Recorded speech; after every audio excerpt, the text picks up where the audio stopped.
Oke, kita akan lihat kembali pemirsa dalam repliknya sebelumnya. Jaksa membantah seluruh nota pembelaan terdakwa Kuat Ma'ruf. Bantahan ini diperkuat adanya bukti soal pengetahuan Kuat tentang rencana rapi Sambo mengeksekusi Yosua, termasuk rancangan skenario polisi tembak polisi.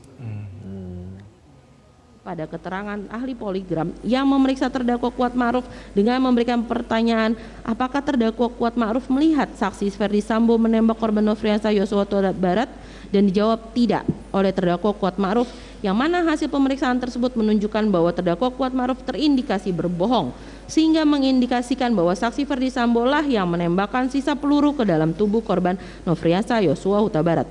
Perihal poligraf sebagai alat bukti dalam persidangan tidak lagi dibahas karena kami bahas pada analisa fakta.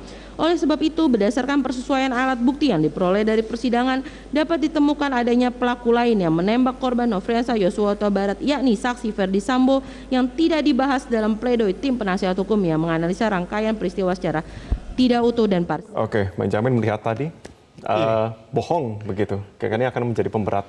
Iya, ada beberapa indikator ya yang saya lihat ini satu irama dengan Ferdi Sambo. Jadi apa yang dikatakan Ferdi Sambo dan Putri, Ricky Rizal dan Kuat Ma'ruf harus ikut gitu. Itu mulai dari pertama sekali mereka merekayasa ini polisi tembak polisi ya. Artinya itu sudah mereka doktrinisasi dan itu berlanjut sampai ke persidangan. Apa itu berlanjutnya? Contohnya hal yang dikatakan bahwasannya mereka tidak melihat adanya suatu perencanaan di Saguling lantai 3. Nah, tadi kita lihat video-video berapa menunjukkan Ibu Putri mengajak Kuat Ma'ruf ke atas. Ricky Rizal juga pernah dari atas dan pernah ditawarkan. Artinya perencanaan itu sebenarnya sudah sempurna dilakukan di Saguling. Itu yang pertama.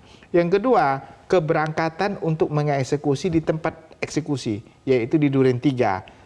Kalau mendasarkan hakim, mereka sudah mengetahui ini akan dieksekusi di Duren 3. Menggunakan sebelum dari Saguling ke sana kita naik mobil ya sama-sama, kamu di sini, kamu di sana, kamu di sini, Joshua di mana. Joshua sendiri saya kira yang tidak mengerti akan kejadian. Yang lain sudah paham.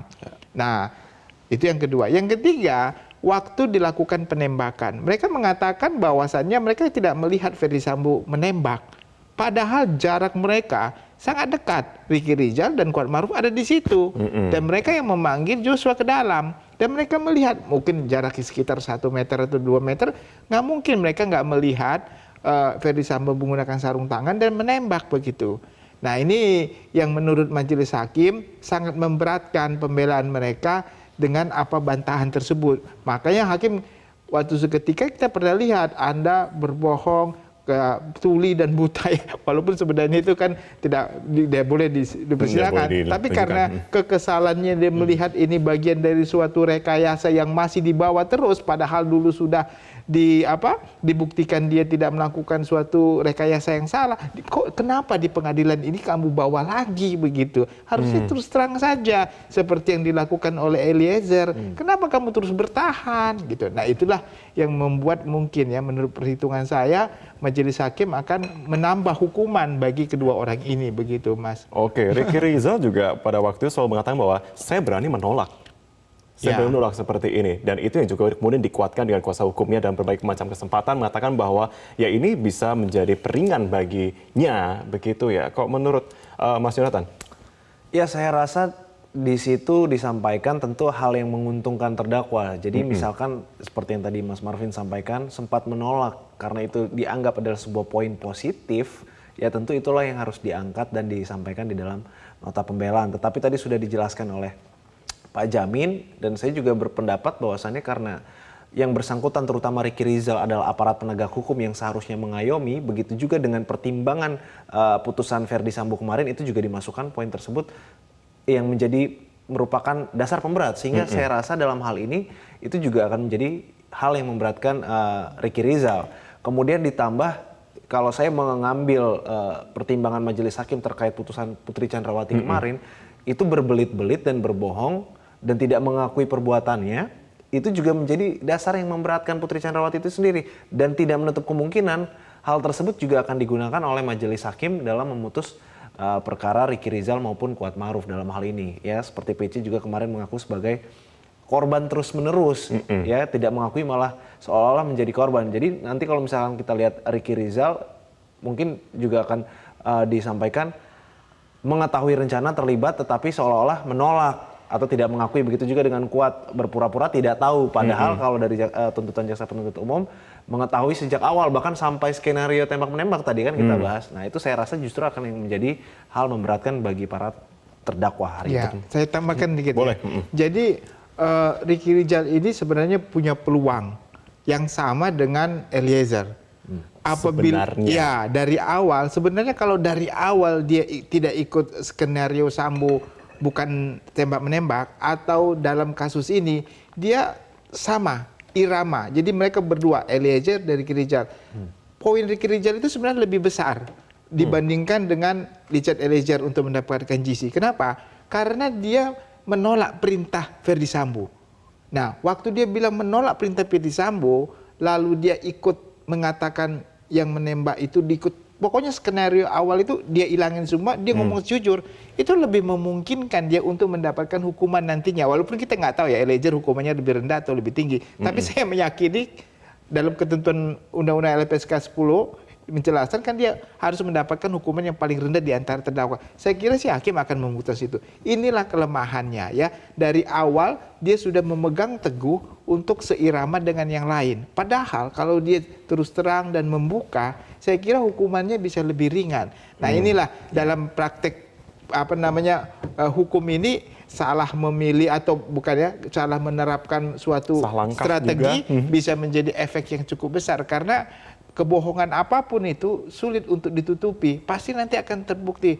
Hakim paham tentang itu karena mereka juga pengalaman ya begitu. Jadi ini yang saya katakan, ya kita lihat nanti apakah memang konsep pemidanaan terhadap dua ini lebih tinggi. Kalau lebih tinggi ya inilah akibat dari mereka penerapan untuk terus terang di persidangan itu tidak dilakukan begitu, Mas. Oke, bagaimana Mas Yonatan? Iya, saya juga ingin menambahkan sedikit terkait dengan kebohongan. Itulah yang sebetulnya keluarga juga sangat sesalkan. Kebohongan dari keduanya. Dari seluruh terdakwa. Oke. Kalau kita melihat dari tuntutan jaksa penuntut umum dan vonis kemarin ya, seharusnya Ferdi Sambo, Putri Chandrawati ini mengakui perbuatannya sejak awal, tidak berbelit-belit. Itu menurut saya justru akan mendapatkan simpati dari masyarakat, pengampunan dari keluarga begitu ya. Kemudian bisa terhindar mungkin dari vonis kemarin ya, karena ada yang meringankan. Tetapi kan ternyata hal tersebut tidak dilakukan. Sehingga menurut saya kehidupan dan pertobatan itu sebetulnya yang paling penting. Tetapi sungguh sangat disayangkan hal itu tidak dimanfaatkan. Bahkan sampai di ujung persidangan masih terus konsisten, kekeh, tidak mengakui perbuatannya, bahkan terus menyatakan fitnah kepada almarhum, pelecehan dan lain-lain itu. Nah itulah yang saya sayangkan. Mudah-mudahan kelak para terdakwa ini mau bertobat lah, Mas. Oke. Apalagi kalau udah mengetahui vonisnya seperti itu ya. Saya menjadi penasaran di luar konteks persidangan kali ini, adakah pernyataan yang disampaikan dari tim kuasa hukum baik itu terpidana Ferdi Sambo dan Putri Chandrawati dan terdakwa Kuat Ma'ruf dan Ricky Rizal ataupun kuasa hukumnya yang secara langsung mengatakan permintaan maafnya atau ada pendekatan personal kepada keluarga Yosua sampai titik ini?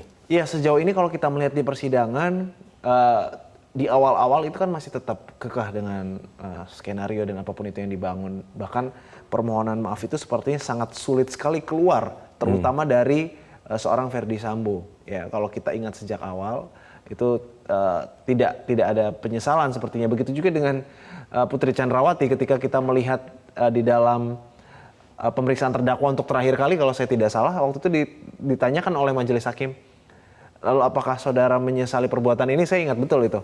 Putri Chandrawati menyatakan mungkin saya tidak menyesal, tetapi akan saya menjadikan pembelajaran. Artinya apa? Artinya saya melihat di sini memang Putri Chandrawati ini adalah menempatkan diri seolah-olah sebagai korban. Sehingga kalau dia menyesali artinya kan dia mengetahui dan mengakui itu perbuatannya begitu kan. Tetapi dalam hal ini pemilihan katanya yang dipakai adalah sebagai pembelajaran.